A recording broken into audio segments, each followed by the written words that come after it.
If you're not paying for the product, you are the product. You are being programmed. So how does WhatsApp make money? What started out as a very simple business question led me down a rabbit hole much darker than I imagined. One that affects every single one of us. Because the truth is, WhatsApp was never meant to make money. And once you understand that, everything else starts to make sense. But to see how we got here, we need to go back to 2009. In 2009, smartphones were still new, apps were experimental, and text messages were expensive. That same year, a man named Brian Acton applied for a job at Facebook. He didn't get it. Most rejection emails end stories. This one started one. Just months later, Brian Acton and Jan Koum launched a small messaging app called WhatsApp. At first, it wasn't even meant to be a messaging platform. It was just a status update tool, a way to tell your friends what you were doing. But then they added private messaging, and everything changed. Because traditional SMS was expensive, WhatsApp was free, and it worked globally. That single difference triggered something powerful: adoption. But here's what made WhatsApp unusual. The founders hated advertising. They had worked at Yahoo and left partly because they disagreed with how aggressively ads were being pushed. They believed ads corrupted user experience. They believed privacy mattered. They believed a product should serve the user, not the advertiser. So when WhatsApp started growing, they refused to monetize through ads. Instead, they introduced something almost absurdly simple: $1 per year, not per month, per year. And even then, it wasn't consistently enforced. If someone didn't pay, often nothing happened. It was almost voluntary. From a business perspective, that makes no sense. From a product philosophy perspective, it makes perfect sense. They weren't building a machine to extract value. They were building something they wished existed. But as user numbers grew, so did costs. Servers aren't free. Infrastructure isn't free. Global messaging at scale is not cheap. Which leads to a deeper question. If you refuse to monetize users directly, how do you survive?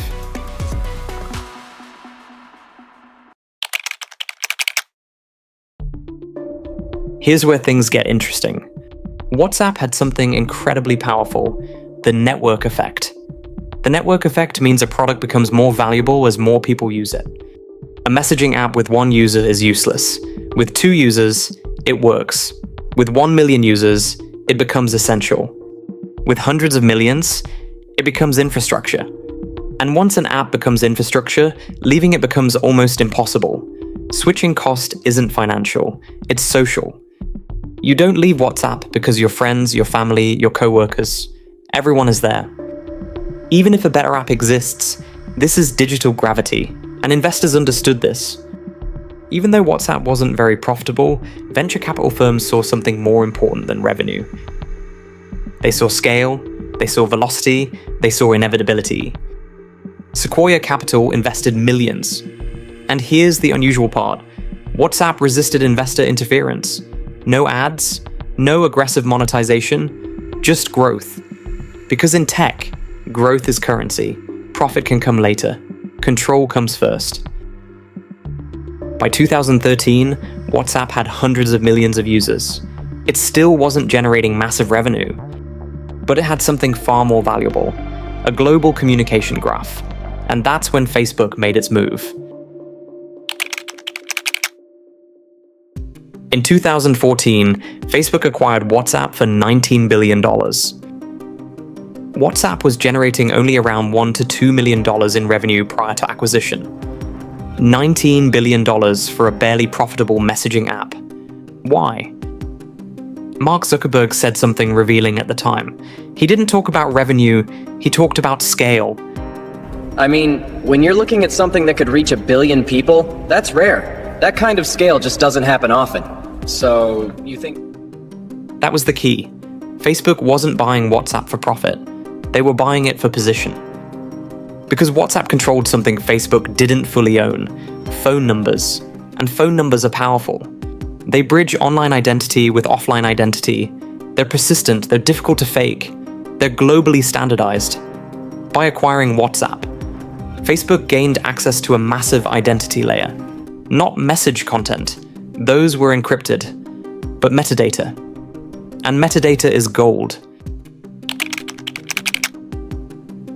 Here's a crucial distinction. Encryption protects message content, but it does not hide metadata. Metadata includes who you talk to, how often you talk, what time of day, from which location, using which device. And when you combine metadata across platforms, Facebook, Instagram, Messenger, you don't just see conversations. You see behavior patterns. You see social graphs. You see influence networks. Content tells stories. Metadata reveals structure, and structure predicts behavior. That's where the real value is. Facebook doesn't need to read your messages to understand you. If you talk to a certain group frequently, if you message at certain times, if your contact network overlaps with specific communities, that information can be incredibly powerful. Not necessarily sinister, but powerful, and powerful systems attract scale. By removing WhatsApp's $1 fee in 2016, Facebook did something strategic. They eliminated friction. More users, more data points, more network dominance. Because $1 per year is insignificant compared to lifetime data value. If a user generates hundreds of dollars in advertising value across platforms over time, charging them $1 is almost irrational. WhatsApp didn't need to make money, it needed to grow. But this is where the philosophical clash began. Brian Acton and Jan Koum built WhatsApp to avoid ads. Facebook is one of the largest advertising platforms in history. Eventually, tension was inevitable. In 2017, Brian Acton left Facebook. By doing so, he reportedly walked away from around $850 million in unvested stock. That decision alone tells you something. Money wasn't the core issue. Control was, vision was, philosophy was. Later, Acton publicly supported deleting Facebook. Then he invested tens of millions into building Signal, a privacy-focused, non-profit messaging app. The arc is almost cinematic. Rejected by Facebook, builds rival, sells to Facebook, leaves Facebook, funds competitor. But behind the drama lies something deeper, a fundamental conflict between two worldviews, build for users and build for monetization. Neither is purely evil, neither is purely virtuous, but they are rarely aligned. So how does WhatsApp make money today? There are three layers. First, WhatsApp Business. Businesses can communicate with customers through official APIs. Customer support, order confirmations, service notifications. This generates revenue from enterprise usage. Second, integration value. WhatsApp strengthens Meta's ecosystem. The more essential it becomes, the harder it is to leave Meta entirely. Ecosystem lock-in increases advertising leverage elsewhere. Third, and most important, data synergy. Even without scanning message content, integrating metadata across platforms improves ad targeting precision, and better targeting increases ad prices. WhatsApp does not need direct ads in every chat window. It just needs to deepen the identity graph. Because Meta's revenue per user in developed markets can exceed $40 to $50 per year. Multiply that by billions. Now the 19 billion acquisition looks less outrageous. It looks strategic.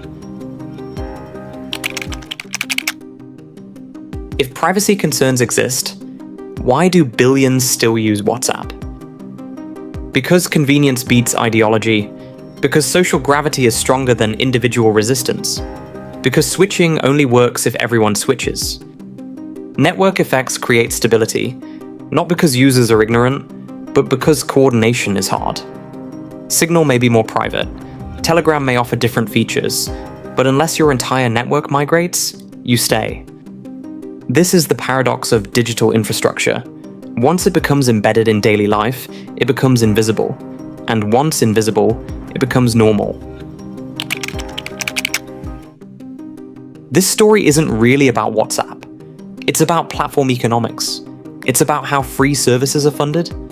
It's about how data became a production resource.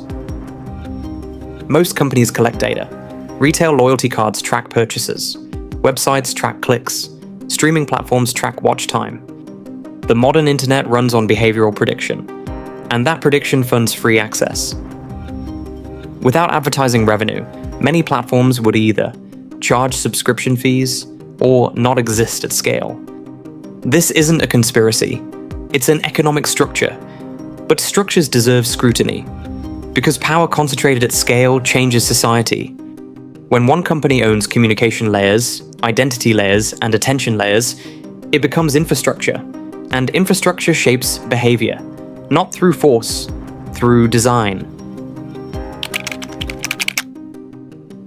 WhatsApp was never meant to make money directly.